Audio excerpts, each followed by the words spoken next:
This is what's great about sports. This is what the greatest thing about sports is. You play to win the game. Hello? You play to win the game.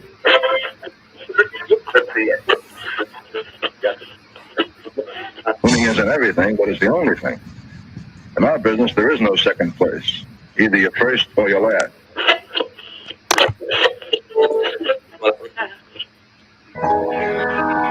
Ain't this what they've been waiting for? You ready? And now, the W with Walls and the crew. Good morning. Where winning isn't everything, it's the only thing. On 100.1 FM. Good morning. And Facebook Live.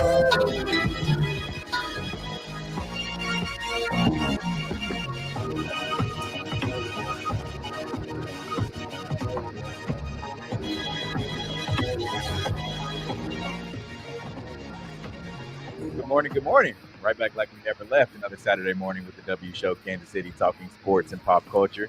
If you're listening to the W Show on 100.1 FM, One Kansas City Radio, watching us live on one of the W Show social media pages. If this is your first time checking us out, we really appreciate you making us a part of your Saturday morning. My name is Steve Walls, and as always, I'm joined by the other hosts of the show, DJ Q, Jazz, and Noel. Good morning. What up? Good morning. Good morning. Broderick is controlling us this morning. How is everyone's week? Cold. Yeah, it's definitely cold. Coming back in from Phoenix to what is it, almost single degree temps. Yeah. Well, not anymore though. We out. We out this thing. Yeah, it might not come back. Yeah, it hasn't been that cold this week, man. It's it was pretty hot for some Chiefs fans. It's pretty hot, man. They ready to set this thing ablaze. We'll talk about that coming up on today's show. We have a lot more to get into. The Super Bowl stage is set. We will give our predictions on the upcoming Super Bowl 56 and just what happened to the Kansas City Chiefs last week. Also, Brian Flores sues the NFL. 3 teams as former Miami Dolphins coach alleges racism in hiring practices. Go figure. All right, Grambling State University confirmed groundbreaking NIL deals for student athletes, and Trinity Rodman, at the age of 19, is now the NWSL's highest paid player. And coming up in about 30 minutes, we'll get to our sneakers of the week during our Hater to Love It segment. Let's get to today's headlines. You're tuned in to the W with Walls and the crew. And now, here are the biggest sports headlines from this week. We bring them to you every Saturday morning on the W with Walls and the crew on 100.1 FM and Facebook Live. The Super Bowl stage is set between the Bengals and the Rams. What exactly happened to the Super Class Sunday at Arrowhead Stadium? Steve, we'll start with you.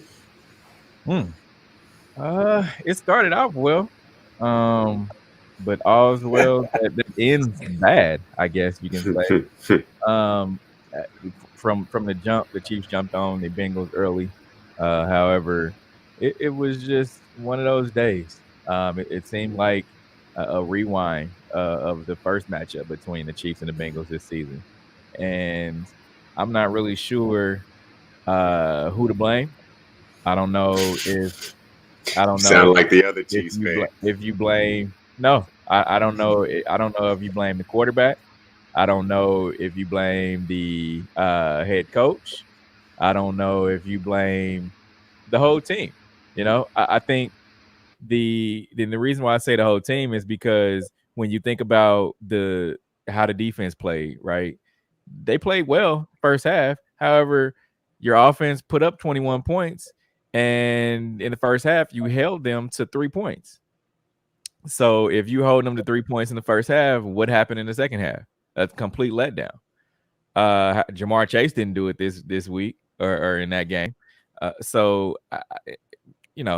When you think about how Patrick Mahomes played, great in the first half.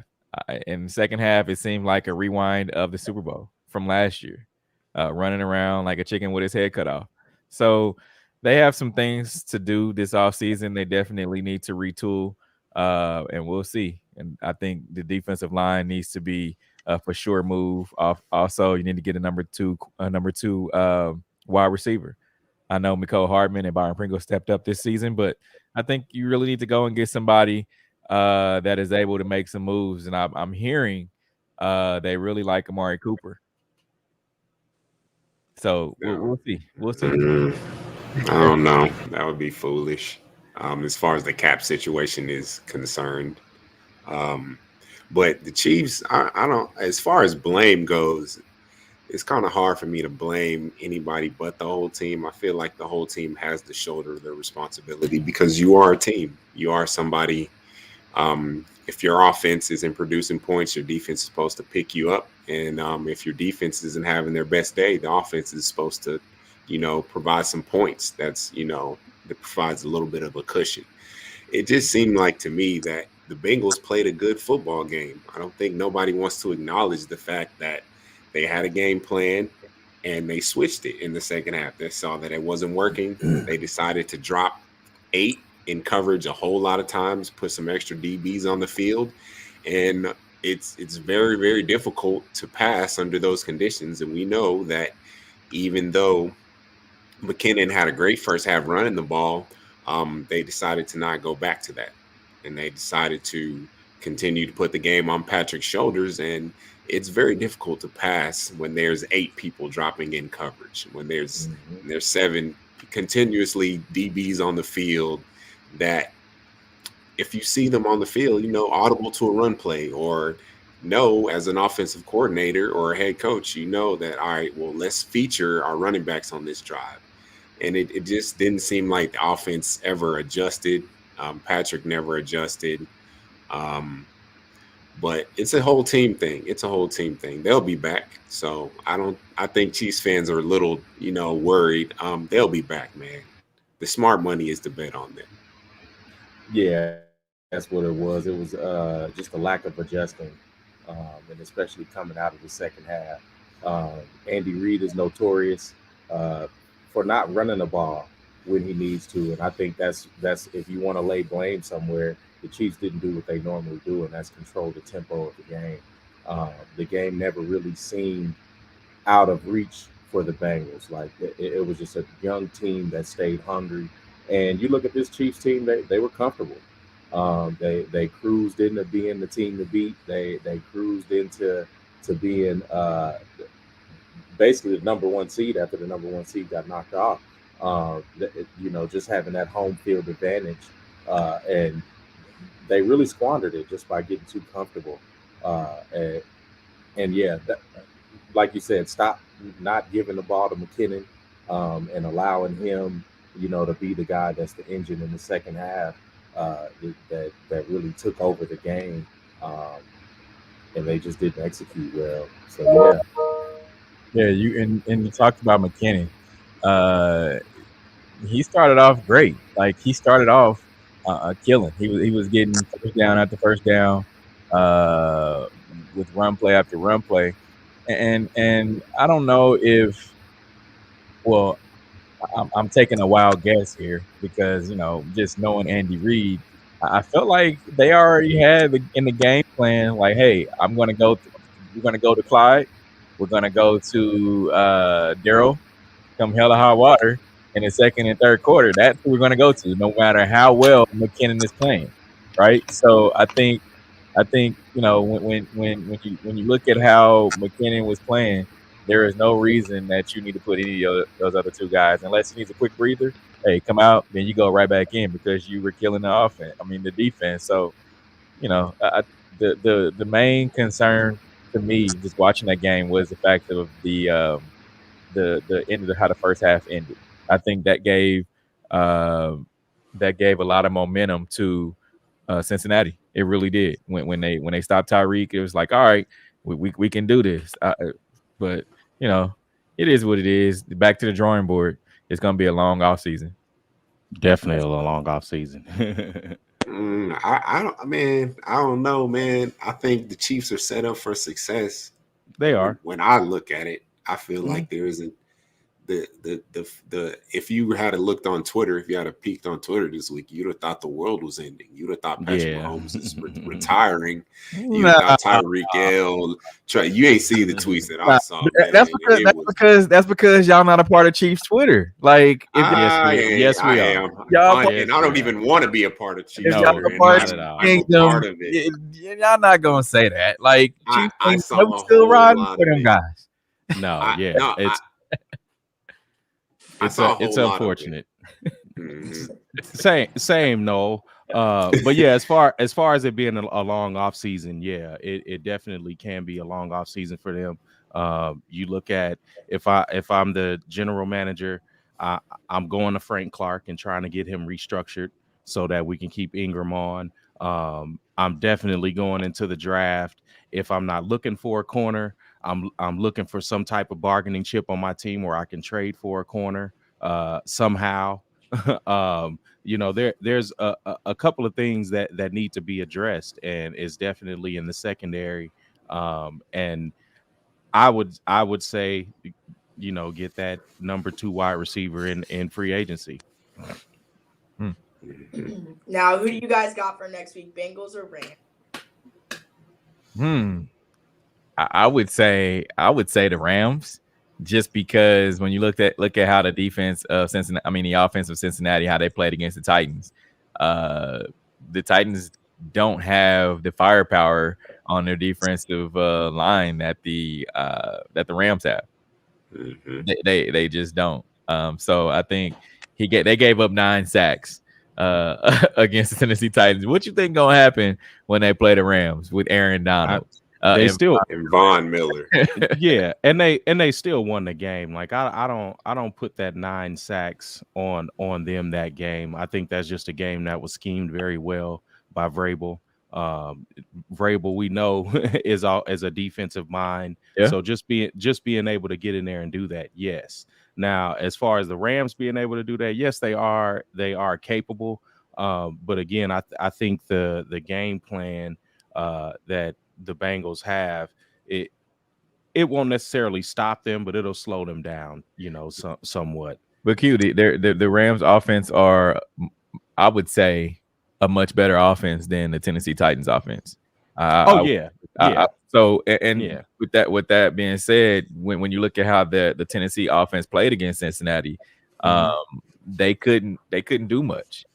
They just couldn't score the ball. So I think with them getting the stops that they did and the turnovers that they did, the offense got the ball and they couldn't do anything. So I think if Cincinnati comes out flat like they did against the Chiefs, it's not going to be good. I think Cooper Kupp and those guys, they're going to have a field day. Yeah, and I think the Rams win. I think they just have too much firepower. They're like the Yankees in, 99 or 03, when they pretty much just bought that championship. But yeah, you're looking at a team like that, because we may not see the Rams again in the playoffs for another 5 to 10 years after this, because you don't know how this team will implode after this Super Bowl. But yeah, I'm looking at second year in a row that a home team wins the Super Bowl, and it's the Rams' second time in the Super Bowl in the last 4 years. So yeah. So they're doing something right, even though a lot of money's gonna come due here in the next couple years. I agree. I got the Rams as well. The scene is set. There's basically a home game. They just have more talent overall in their team. Cincinnati right now, among other things, they're riding on Joe Burrow's how do we say, swagger? But he is a very good quarterback, but he is a young quarterback. This is only his second year. The moment might be too big for him. Matthew Stafford has been waiting on this moment. I can see LA running away with this, honestly, if the Bengals don't put their foot down early. I agree. Now, Brian Flores sues NFL 3 teams as former Miami Dolphins coach alleges racism in hiring practices. He's sued 3 teams, the Dolphins, the Broncos, and the Giants, alleging discrimination regarding his interview processes with Denver and New York and his firing last month by Miami. Noel, we'll start with you. I think we all are in agreement that this is not surprising. For one, needed to happen. Changes. The Rooney Rule was going backwards, and the fact that you even had to have the Rooney Rule is enough to know that, like, this isn't working. Everybody has seen the numbers. League that's 70% black. Now at the moment has one black coach out of the 27 or 28 that have jobs. Maybe I think might be 29 now. And even minority coaches, period, there's only 3. And it needed to happen. Like, something was going to come out, and you know how the NFL operates. As far as they retaliate for sure. It's not. It's just, to me, I think the worst part about this is it's sad that he has to be the one that lays on the grenade for this one, because whatever comes of this, it's going to be hard for him to get a job in the NFL, whether it be a coordinator or even a head coach, just because we know how the NFL operates. Like, it's not going to be he sues the NFL and then, all right, well, we'll give you a job. We'll give you another chance. I don't see that at all. So, but I'm glad he's courageous enough to say, like, hey, like, I'm going to be the one. I'll be the person to say, hey, like, this hasn't been fair. We all see it. We all know it. The owners know it. The people that are, the NFL itself as an entity knows it. So I'm sad it had to happen to him. Yeah, I mean, what else can you say? The NFL and America as a whole really just operates on keeping black people out, so things like this don't happen. So there's no commotion caused, that there's no one that goes against the grain. They want everyone to step in line like it's a military. And if they have complete control over you, then they can do as they please. So that's why they just keep people out. They keep us out, especially in positions of power, for this reason. And they just look at us as a product. And it's a big step for a coach to do this. We saw Colin Kaepernick do it. We saw other players do it. Now that coaches are doing it, and then other coaches are becoming more vocal. Hugh Jackson came out this week and had some comments as well. But it just shows that the system as a whole is broken. And I wonder how hard Roger Goodell laughed when he decided to put in racism on the end zone, because it's like, yeah, that's really gonna get him.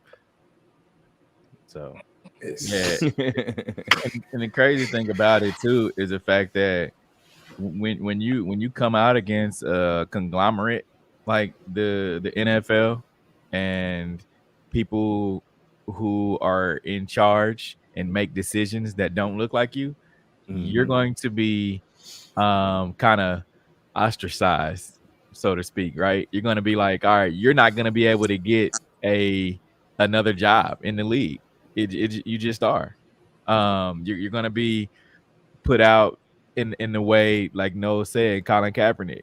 You're going to be blackballed, for lack of a better word. I think when he came out and said this, he expected more of the coaches to come out and say, all right, he got the ball rolling, let us jump on board as well. But the fact that the NFL, once this came out, they said that there's no merit to what he's saying or anything like that before they even investigated what was happening. They immediately put out a statement like, there's no merit. There's no merit. Yeah. So I don't understand. And then Roger Goodell today, or it could have been yesterday, that he put out a statement that did.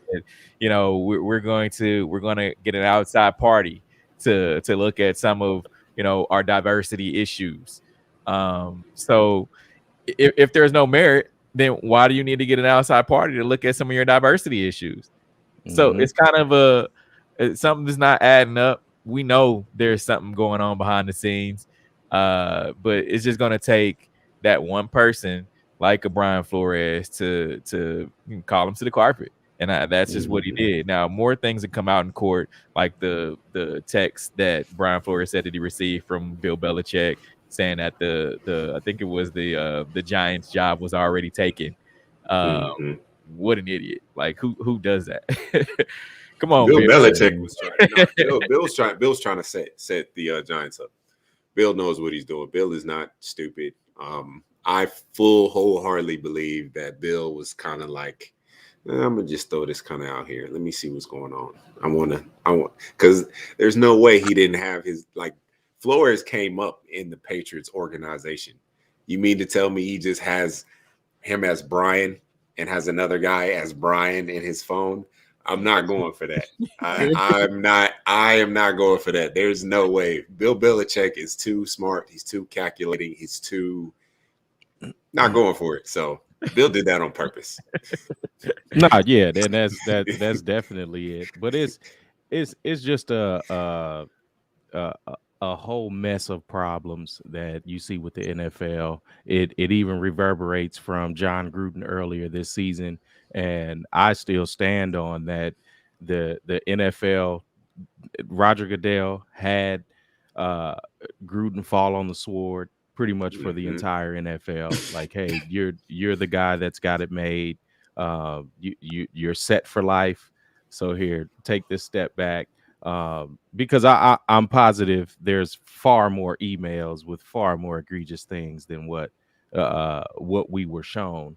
And again, as Steve said, a lawsuit can show all this, but the NFL is just going to try to pay everyone off, and it just shows like there's a lack of wanting to do better by the NFL. They don't want to do better, and they're not going to do better, and it's just going to be the same old song and dance. I think until there's some minority ownership, there's a minority ownership group in the NFL, there's not going to really be any change. We're gonna consistently see year in and year out these black coaches with short leashes. We see the white coaches, they fall forward, right? They get fired from a team, then look up, oh wow, Doug Peterson has a new head coaching job. Okay, wow. These guys are far forward. You'll see Bill O'Brien back in the league within the next couple years. So they can miss me with all the talk that they're doing until they actually say, okay, we're going to either do an expansion team or this Miami Dolphins owner is going to have to sell his team. And who's a big person?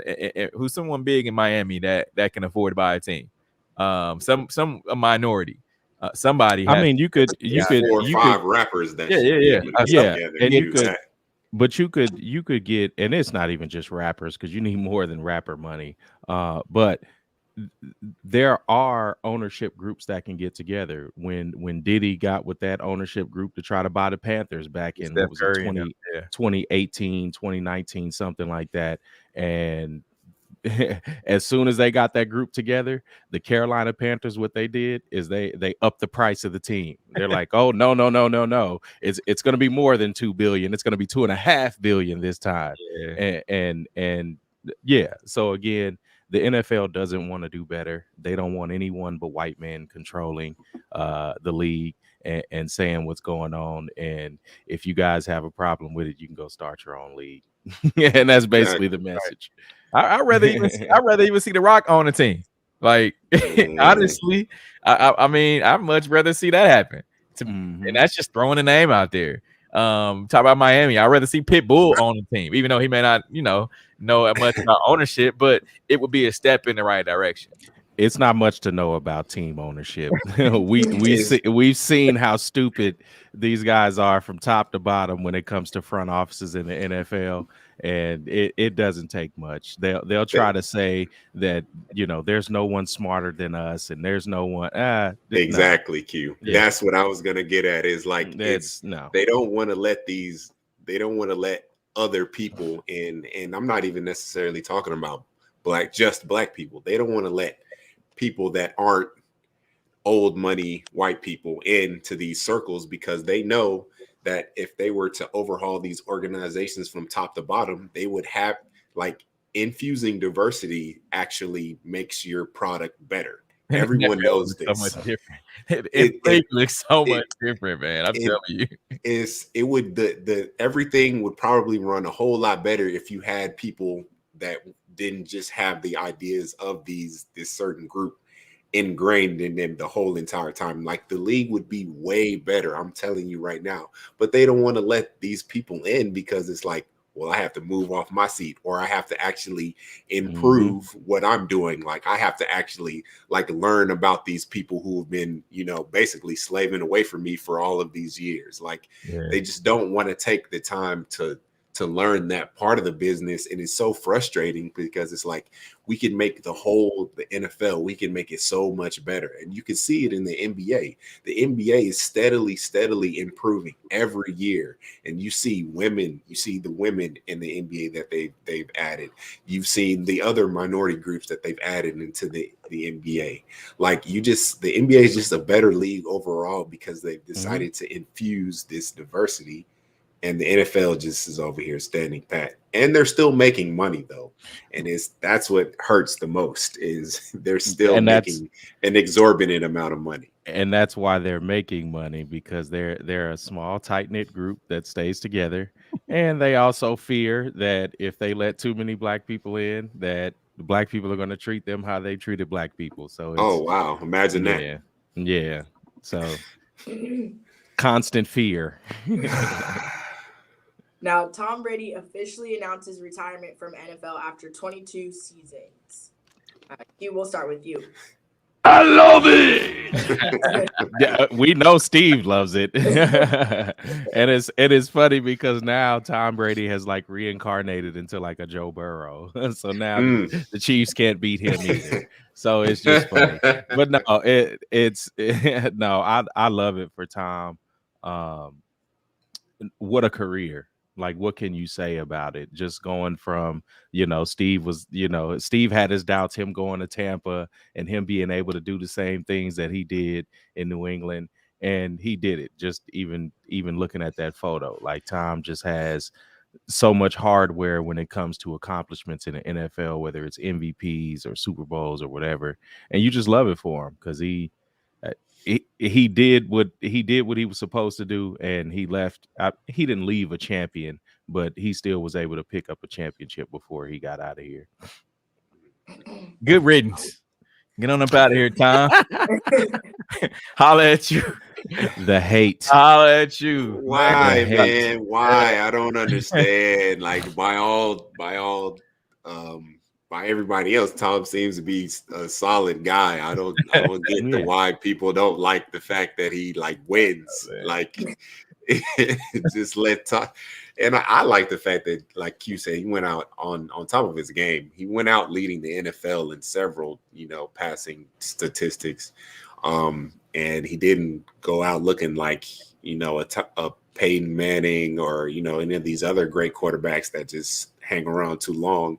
I think everybody should take a page out of Tom's book, and if you're going to do something, remain focused the entire time that you're doing it. Take no days off, and I think Tom never really took days off, and I think that's why he got to where he got to. And we'll holler at you, Tom. I wish I had that drop that said "Hit the road, Jack." we need Broderick to pull up a picture of a bitter beer face, because that's Steve's every time Tom Brady comes up. Bitter beer face. Hey, I'm doing the cheetah deuces right now. Holla at you, Tom. Yeah, and that's what he did. That's what he did to the Chiefs last year in the Super Bowl. They was like, no touchdowns for you. Tragic. Now, WNBA four-time All-Star Liz Cambage calls out inequalities in league's pay structure. The free agent center Liz Cambage lit into the WNBA and its pay structure on Tuesday, putting into doubt whether she will spend another season in the league. She appears to be referring to reports that Breanna Stewart was re-signed to return to Seattle on a 1-year supermax deal with $228,000 a season. Noel, we'll start with you. And so another part of that context is that Becky Hammon just got hired as a head coach in the league for $1 million. Yeah. And so she's more like, okay, so why are the best players in the league getting paid 3 or 4 times less than the head coaches? And she has a point. These leagues, by and large, they're players' leagues. Like, the people are tuning in because of the players and their various skills and personalities and what they add as entertainers. Coaches, not so much. Not even close, actually. You would be hard pressed to ask the average person who is a head coach in the WNBA, but you could probably name 4 or 5 off the top of your head, star players in the WNBA. And so she's not wrong. And she got a little backlash on it, but the owner of the Aces, which is Al Davis's son, I forgot his name, but Al Davis's son is who owns the Las Vegas Aces. And he agreed 100% with her. He was like, I'm working on the fact that these women need to be paid more as far as the star players are concerned. And so she's not wrong, basically. Mark Davis is his son's name. Yeah, Mark Davis. There we go. There we go. Yes. So he's not wrong. The WNBA, they're slowly getting it together, but it's too slow. These women need to be paid more. Yeah, I definitely agree. I agree with everything that Liz said. The thing about it is that I don't agree with is the fact that the WNBA or the NBA, the parent company, right? They should take more onus in this. I think that some of the revenue that comes into the NBA should filter down to and I'm not saying that it doesn't, but it should be definitely more. Let's just say the Lakers bring in X amount of $1 billion, right? I feel like some of that money should go to whatever team is in LA. What is it, like the Sparks? Some of that money should filter down into the Sparks, to where that covers wherever sponsorship dollars doesn't meet the dollar amount that you need to pay your players a good amount. There should be some kind of baseline. Like, we look in regular society and there is a minimum wage, right? There should definitely be a minimum wage. And I don't know if the WNBA or the women have unionized. I don't know if that's the case, but they definitely need to. They have a valid argument. They should be unionizing. That way they can say, hey, we're not playing until you guys pay us more. Especially if Becky Hammon is getting $1 million to coach, and you got other women that have to go overseas to not even make that, right? So, and I just think there could be more that's done, but I put a lot of the blame on the NBA. Yeah, and it's some of the blame does fall there, and then you also put a lot of the blame on the sponsors. You have sponsors that put packages together, especially for the NBA and the NFL. Like Noel said, the NBA is making money.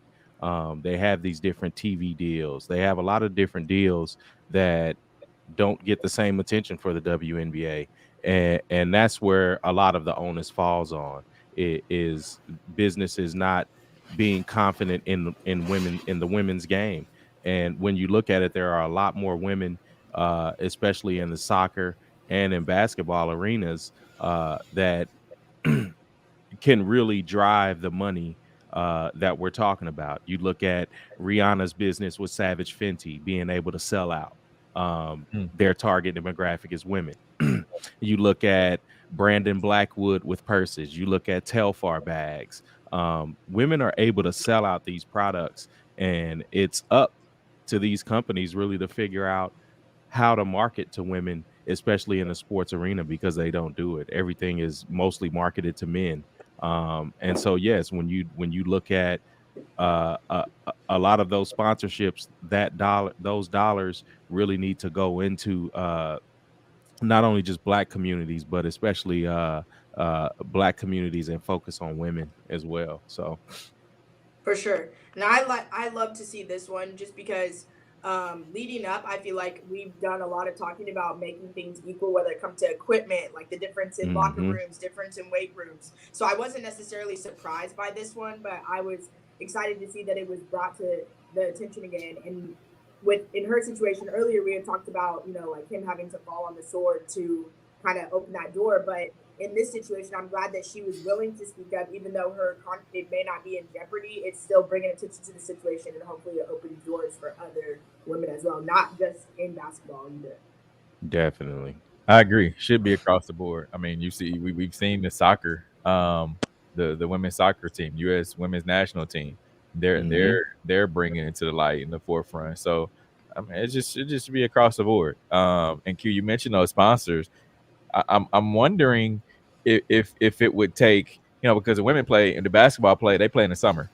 I'm wondering if they should, and I know it would take a lot, but I'm wondering if they should, have some games that should be on the same nights as the men game, right? Like a double header, so to speak. The women play first and the men play second. I think that if it would help, some of the dollars and revenue, because in summertime people aren't really watching TV, right? They aren't really staying inside, going to games and things like that. And that's more incentive to go to games. But again, you look at these different marketing strategies like they do with the NCAA when they go play on a battleship on the water. Yeah. Like there's definitely different things that you can do, and especially in the summertime. The NFL wants to add more games. The NFL wants to have more games. So yes, the NBA should look at that. Look at not having the 2 seasons overlap, but yes, figure out how you keep the energy from the finals going into the WNBA season. But again, it takes cooperation from sponsors and other corporate entities, especially in the Fortune 500 realm, that can lead that charge. And they choose not to, because again, they would rather funnel their money into things that white men own. And it's just it's just not happening. So yeah, it's gonna take a concerted effort to bring these women's games some equity. For sure. Now we're going to take a quick break. Coming up, we'll discuss Grambling State University's has confirmed groundbreaking NIL deal for student athletes. This is the W Show. You're tuned in to the W with Walls and the crew, where winning isn't everything. It's the only thing. On 100.1 FM and Facebook Live. Are you not entertained? Are you not entertained? Is this not why you are here? Come spin with us, Kansas City. KC WeSpin 360 is the coolest 360 video spinner experience for events. KC WeSpin 360 is taking it to the next level. The 360 video spinner platform rental will be the life of the party. Everyone will be talking about their 360 video experience while bragging about it on their social media pages. The captivating slow motion and reverse effects will have your guests feeling like celebrities. The KC WeSpin 360 video spinner can capture slow-mo videos, GIFs, and boomerangs from every angle. Specializing in corporate events, weddings, social gatherings, bar bat mitzvahs, school events, and fundraisers, KC WeSpin 360 can be found online at kcwespin360.com. Come spin with us, Kansas City! Don't be depressed, frustrated, or stressed because of the loss of a loved one. Golden Gate Funeral and Cremation Services is here to assist you with a smooth, stress-free transition. It doesn't matter how your loved one transitioned, we will offer you a memorable celebration to your liking.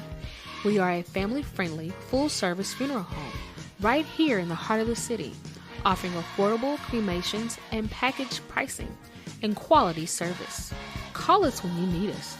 816-231-GATE. That's 816-231-4283. There's only one Golden Gate, located at 2800 East 18th Street, Kansas City, Missouri. Exchanging your grief for a golden experience. You're tuned in to the W with Walls and the crew, where winning isn't everything. It's the only thing. On 100.1 FM and Facebook Live. Remember to interact with our show. Use hashtag talk about it. Message us and we'll talk about whatever topic you want. But Grambling State University confirmed a groundbreaking NIL deal for its student athletes. On Monday, Grambling State University is set to announce a name and image likeness deal for all of its scholarship student athletes, where every Grambling athlete receives annual income for their NIL deal. The deal is believed to be the first of its kind. Hugh, we'll start with you. I love it. I'm definitely I'm on the other side of the fence when it comes to Grambling, so definitely go Jags in that sense. But no, I love it for HBCUs as a whole. I love it for Grambling, being able to set an example for not only other universities, but again, for these corporate sponsors that funnel the money into these organizations. It just sets a wonderful example, and I'm excited to see where this goes. It's cool. It's cool though too, because look, we know it's a competition. You have Deion Sanders down at Jackson State making all the noise, getting the top players in the country. Oh, did we lose Steve? Steve. Yeah. Go ahead. He was.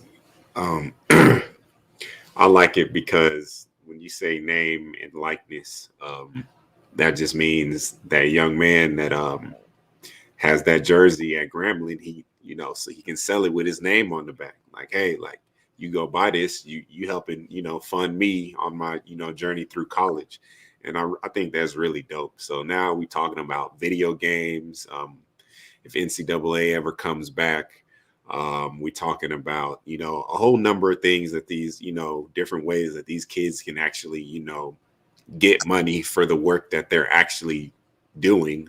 And I expect this to be across the board at some point. I expect this to be what is actually the norm rather than a bunch of different, deals popping up around as far as the individual athletes are concerned. I'm thinking across the board, schools are going to be doing this. So then it's more organized, I feel like. So this is dope. I'm glad it happened in Grambling. No offense, Q. I've always been partial to Grambling. It was one of the schools I was going to attend. Yeah. This is hard. This is dope.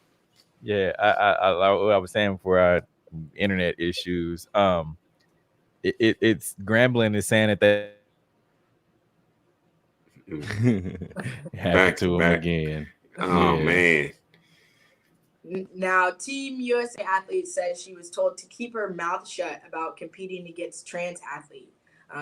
Team USA World Masters track athlete Cynthia Monteleone said she was advised to keep quiet after she raised concerns over a fair playing field when competing against transgender athletes.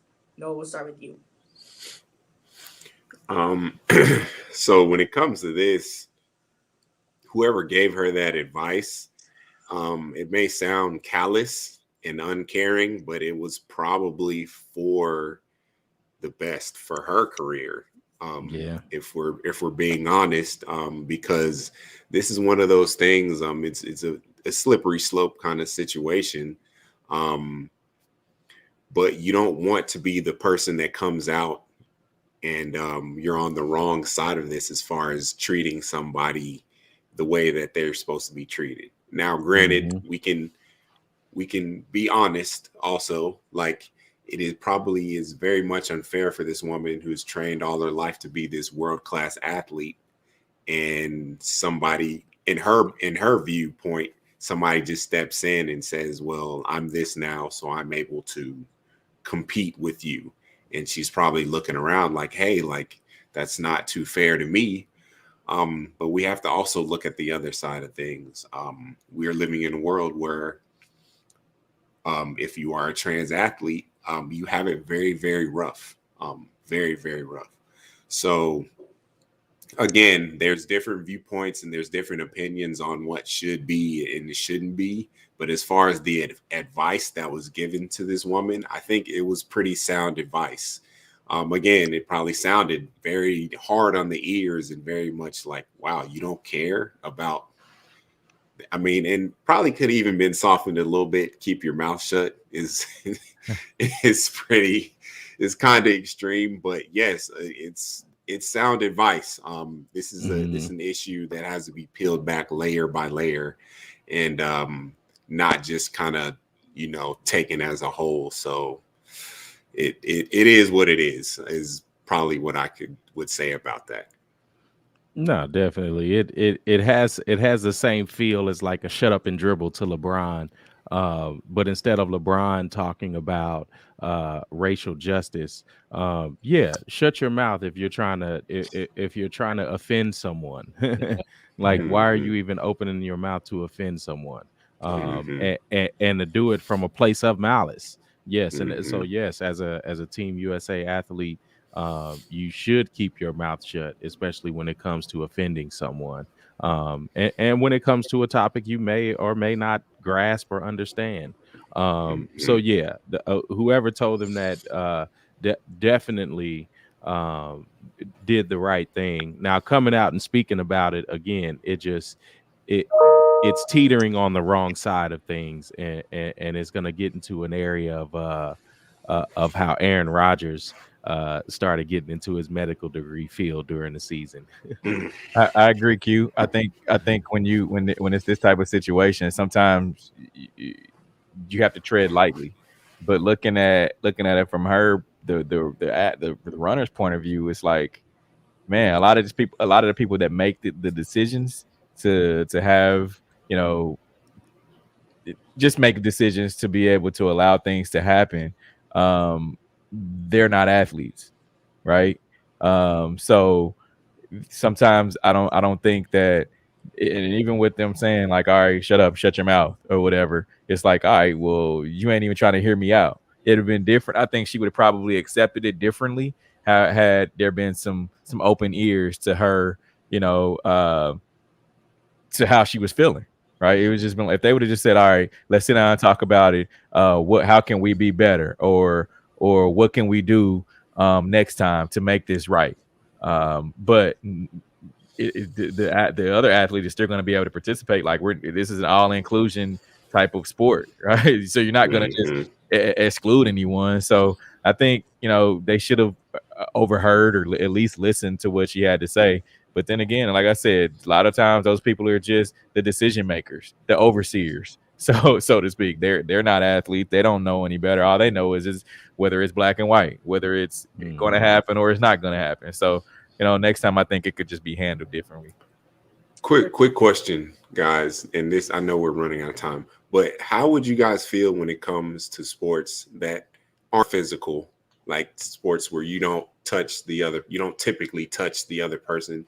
How do y'all feel about just kind of a men, women, trans, everybody, just like a sport like track where it is just running or just jumping? How would you feel about everybody just competing in one and that would be dope. Separating it? How would y'all feel about that? I think it depends on with the level, right? Like from an amateur level, I think there's a big difference between boys and girls, right? And their abilities. But I think on a professional level, why not? Like world class, yeah, of course, yeah. Like of course, and that's kind of what I was getting at. But yeah, I just wanted to get you guys' thoughts on that. Definitely. Now, Washington selects Commanders as new NFL team name after 2 seasons process. Trash. Boo. The jerseys the jerseys are dope. Let's not do that. Wait a minute. No. Dope. The jerseys are that dope. one looks like a Pittsburgh Steelers jersey. I'm sorry, it just does. The black. I see the red. I see the red outline Not on black and gold. Yeah. That's for the Steelers, man. What other black and gold team is in the league right now? Yeah, I mean, there's only so many colors. Like, what can we do here? Commanders is a terrible name, so I'm throwing tomatoes at that. Tomato. I am not a fan of the Washington franchise, whether it be the old terrible name or this new terrible name. So I just hope they continue to lose games like they have been for a very long time. So yeah, that W in the middle of the helmet is trash. Now we're gonna take a quick break. Coming up, we'll have our hated or loved it segment and kick it off with our sneakers of the week. This is the W Show. We'll be right back. You're tuned in to the W with Walls and the crew, where winning isn't everything. It's the only thing. On 100.1 FM and Facebook Live. Are you not entertained? Are you not entertained? Is this not why you are here? Come spin with us, Kansas City. KC WeSpin 360 is the coolest 360 video spinner experience for events. KC WeSpin 360 is taking it to the next level. The 360 video spinner platform rental will be the life of the party. Everyone will be talking about their 360 video experience while bragging about it on their social media pages. The captivating slow motion and reverse effects will have your guests feeling like celebrities. The KC WeSpin 360 video spinner can capture slow-mo videos, GIFs, and boomerangs from every angle. Specializing in corporate events, weddings, social gatherings, bar bat mitzvahs, school events, and fundraisers, KC WeSpin 360 can be found online at kcwespin360.com. Come spin with us, Kansas City. Don't be depressed, frustrated, or stressed because of the loss of a loved one. Golden Gate Funeral and Cremation Services is here to assist you with a smooth, stress-free transition. It doesn't matter how your loved one transitioned, we will offer you a memorable celebration to your liking. We are a family-friendly, full-service funeral home right here in the heart of the city, offering affordable cremations and package pricing and quality service. Call us when you need us. 816-231-GATE. That's 816-231-4283. There's only one Golden Gate, located at 2800 East 18th Street, Kansas City, Missouri. Exchanging your grief for a golden experience. You're tuned in to the W with Walls and the crew, where winning isn't everything. It's the only thing. On 100.1 FM and Facebook Live. Remember to interact with our show. Topic you want.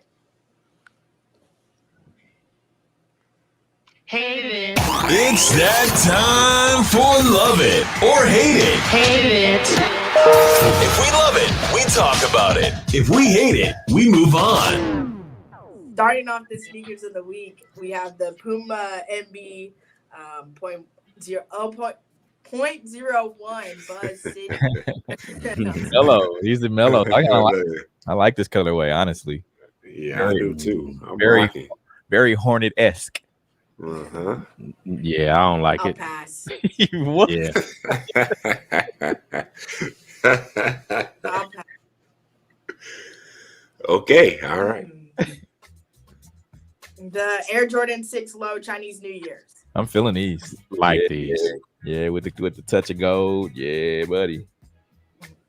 Yeah. Converse Chuck Rebel Preps.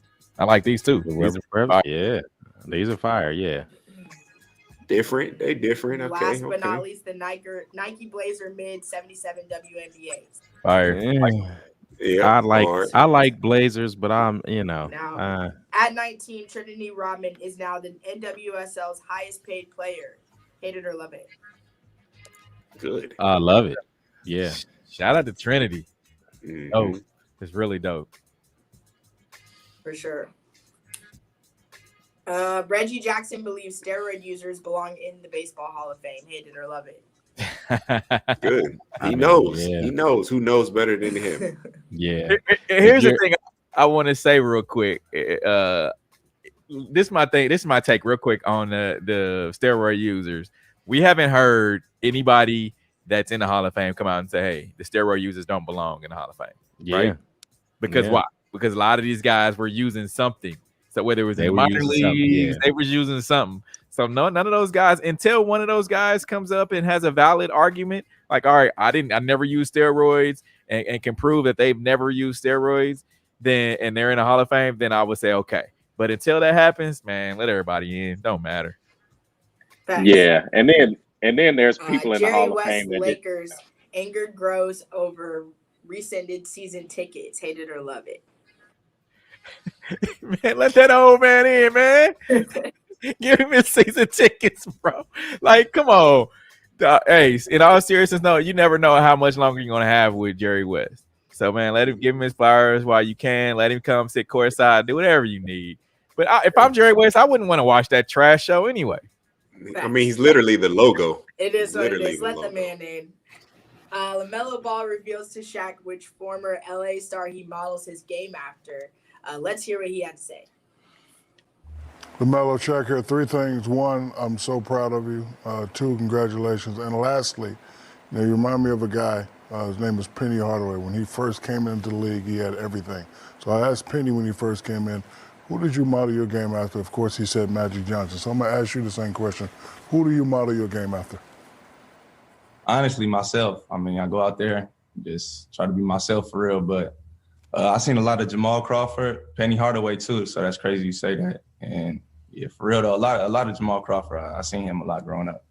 But mostly video games and stuff like that. Just seeing everything they was doing there. I'll go outside, try it, and then pretty much that's how my whole game came to me. Yeah. Funny. He's like, what do you say? I do myself. I'm like, what? Come on. He his daddy's son. He his daddy's I son. know. That's what that means. That's Q's homie. Myself. I mean, myself. he's a good guy. Why am I not surprised though? I feel like this was such a LaMelo response. So of course, I not necessarily a fan, but I wasn't surprised at all. 76ers have fined Ben Simmons more than $19 million and counting. Hate it or love it. Hate it. I don't know how to feel about that. Yeah, that's crazy. Like, who would he? Like, come on, Ben. Come on, Ben. Come eat. We're gonna take a quick break, and we'll be right back. Are you not entertained? Are you not entertained? Is this not why you are here? Come spin with us, Kansas City. KC We Spin 360 is the coolest 360 video spinner experience for events. KC We Spin 360 is taking it to the next level. The 360 video spinner platform rental will be the life of the party. Everyone will be talking about their 360 video experience while bragging about it on their social media pages. The captivating slow motion and reverse effects will have your guests feeling like celebrities. The KC We Spin 360 video spinner can capture slow-mo videos, GIFs, and boomerangs from every angle.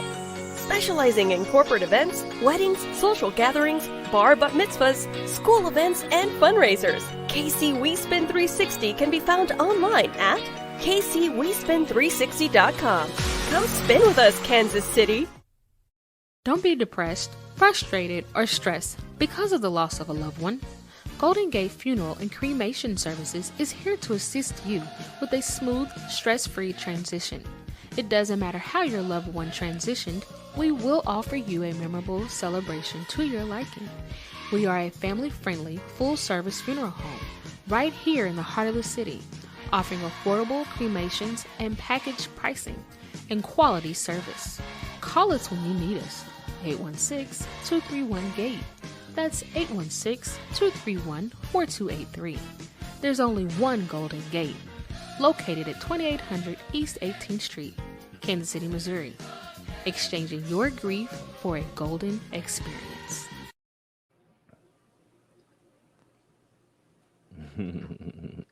Think we lost Steve too. Good technical difficulties going on in here. Yeah, definitely. We'll have him pop back on. But yeah, no, I definitely don't like those Blazers, man. I don't know what you like about them. I mean, the colors, Blazers deserve color. I think it's kind of like a canvas shoe, and I just like Blazers that have color. I don't like Blazers that are like white or just black. I like them that they have different colors on them. So that's basically why. Yeah, and I just bought the white pair, so that's fun. Oh. Oops. Can y'all hear me now? Yes, Steve. Yeah, Welcome shout out back. to Fiber, man. They were trash sauce today. All right. We want to thank everyone who tuned in to the show today. Remember, you can catch us live from Radio Row each and every day next week, starting on Monday, February 6th, until Sunday, the 13th, ahead of the Super Bowl. Appreciate you. Shout out to all of our sponsors who looked out for us to make this everything possible. Remember, catch us at the W Show KC 100.1 FM each and every day next week. We are out of here. Peace.